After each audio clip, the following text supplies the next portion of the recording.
anything horrible about you.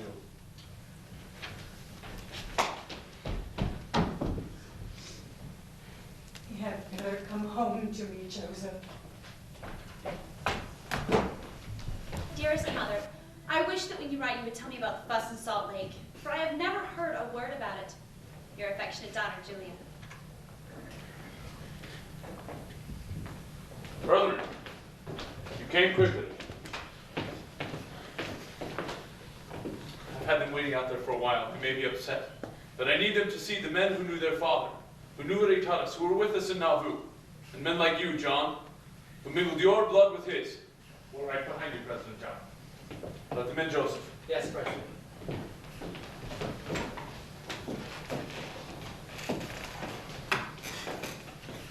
What is this? Some sort of conspiracy? Alex. Is this what you left us waiting out there so long, Governor Young? So you can assemble your den of wolves? Alex. I don't need an editor, David. Boys, I could only embrace you if you were only on the right track. You don't know what your father meant to us. We appreciate the sentiment, Governor Young. Yes, that is almost gracious of you. What can I do to take that almost from your statement, Alexander? It is our understanding that you allowed the use of the tabernacle to other churches on occasion. That is true? That is good of you, sir. Would we be allowed to use it, Governor Young? You've been to Salt Lake before, Alexander. 3 years ago. You said some rather unflattering things about me. I report things as I see them, sir. And yet you come to us when you need our help. Do you wish me to say to your face what I think of you? Would you be willing to retract your statements from your prior mission?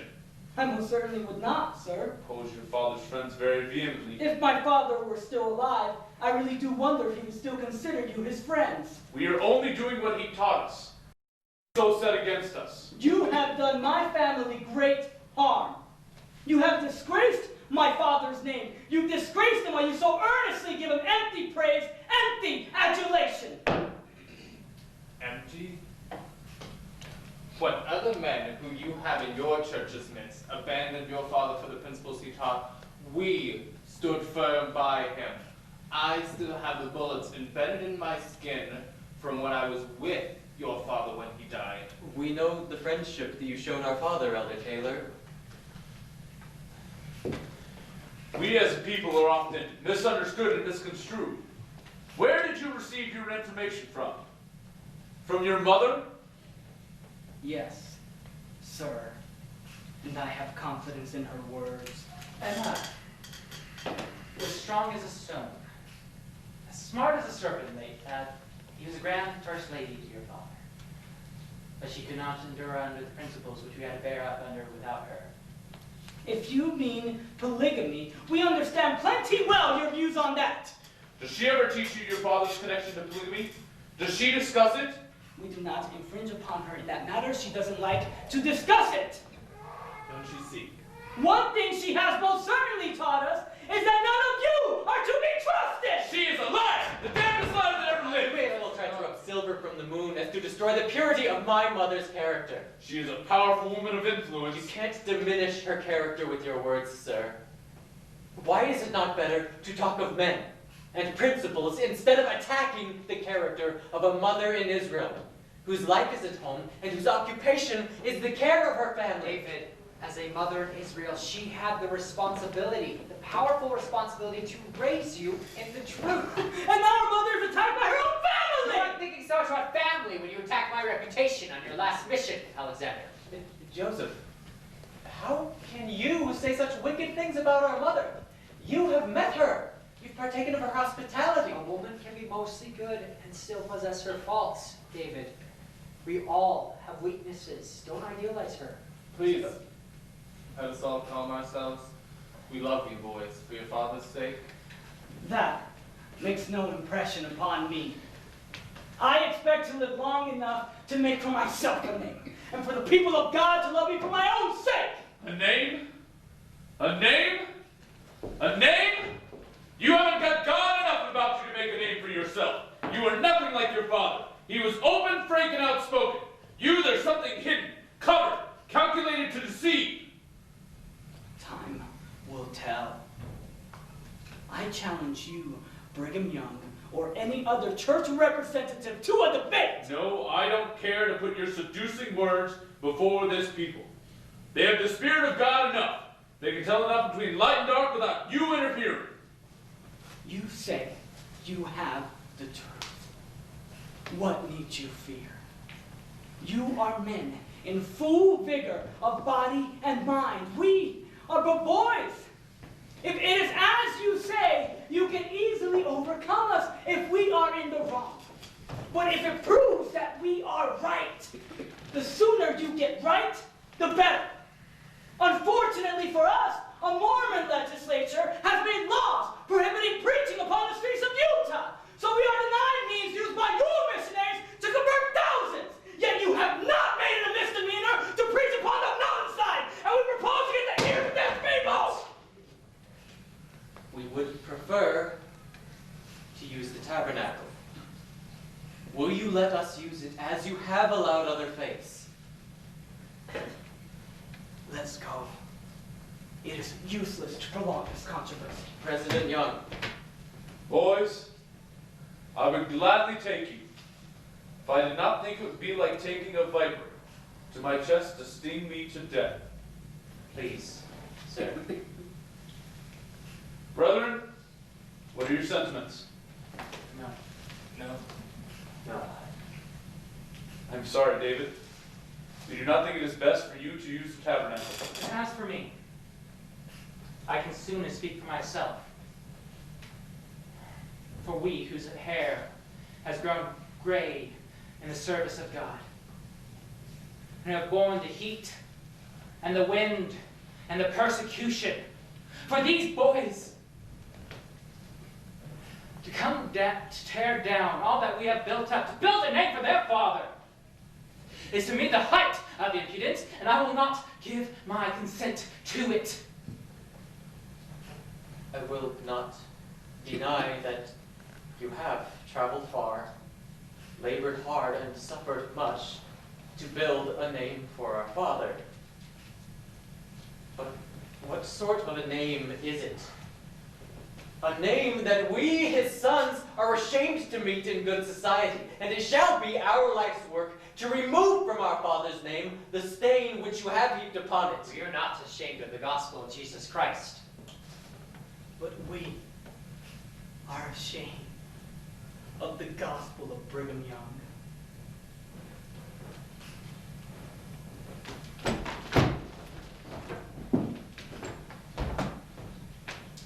It's a pity their father had such high hopes for them.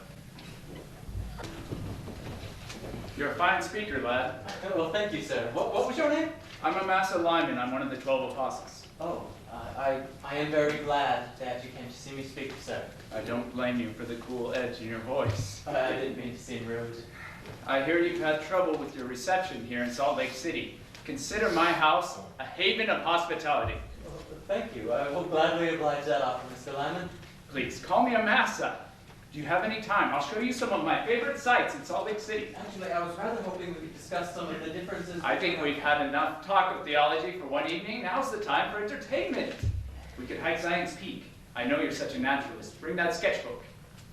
As nice as that sounds, Amasa, that's not exactly why I've come here. I know.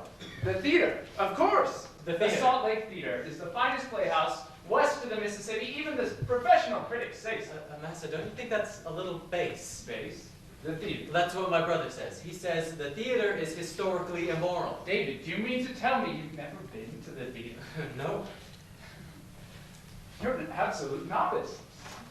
We are not encouraged to take part in such houses of sin. Sin. Your father encouraged theater Nauvoo. He wept at our production of Pizarro at the Masonic Hall. My father liked the theater. Well, William Law made it a point to bring up that very fact in his Nauvoo Expositor. He thought it was a sure sign of corruption in the prophet. Well, if father thought it was all right, then I don't suppose there would Well, be... there you have it. We'll have a fine time tonight, David. And don't tell anyone, will you?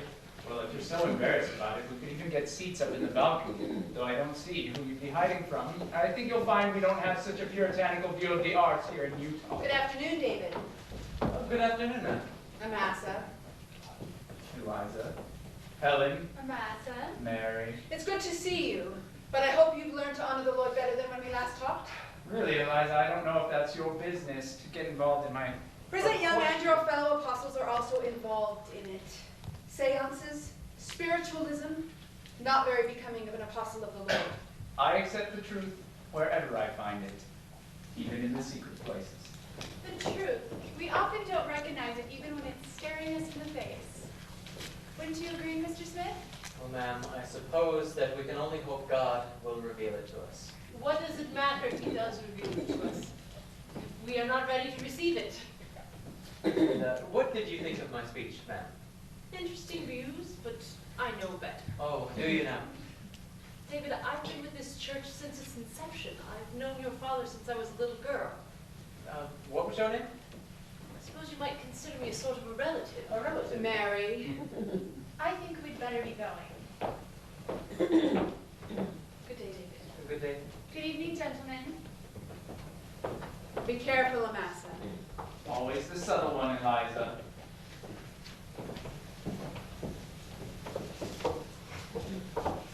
Amasa? Really, David, it's not our business getting involved in those kind of No, affairs. who were they? Women who were very loyal to your father. Stalwarts. Why did they say that the one was a relative? There's no time for that. The theater! The theater! Yes, the theater. President Young? Joseph, you came quickly. President Cannon made it sound very important. I dare say it is, my boy. It concerns your cousins. They're making quite the fuss. They're your family, Joseph, your blood. Church and my sister are the only family that I have now. Anyone else is just simply foreigners or strangers in a distant land. I'm going to ask you to do something very hard. I do not shy away from hard things. Joseph's boys. David is especially eloquent. You have my full support. You know We that? need more than your support, Joseph. We need your voice. What do you mean? Get scriptures, affidavits, get whatever you can to prove that it was Joseph Smith who received the revelation on polygamy, not me. You are in the best position to deliver it. It is important that this comes from you. Do my best, sir. You're loyal. Both your father and your uncle knew how rare a quality that was. Your knees never faltered, sir. I understand the feelings, you know? Whose? Joseph's boys, the 3 overnights, even Emma. Sir? People fell by the wayside, to the right and to the left. Became more convinced that he was a prophet of God. Polygamy, that hit me hard. I saw a man in a coffin. For the first time, I envied the position of the dead. I told Joseph that it may lead to my apostasy. What did he say to that? He said that God would reveal it to me. And did he? Yes. I still find it very annoying they think I made the whole damn thing up. President Young. He said that it would wrench at our very heartstrings. But we're stronger now, we're loyal. I will not disappoint you. I've got a lot of work to do then. Joseph, Yes. I hope the church has meant a good family to you. It had some large shoes to fill, but yes, sir. A very good family. We're not perfect, but we do the best that we can. I know. Good morning, then. Good morning.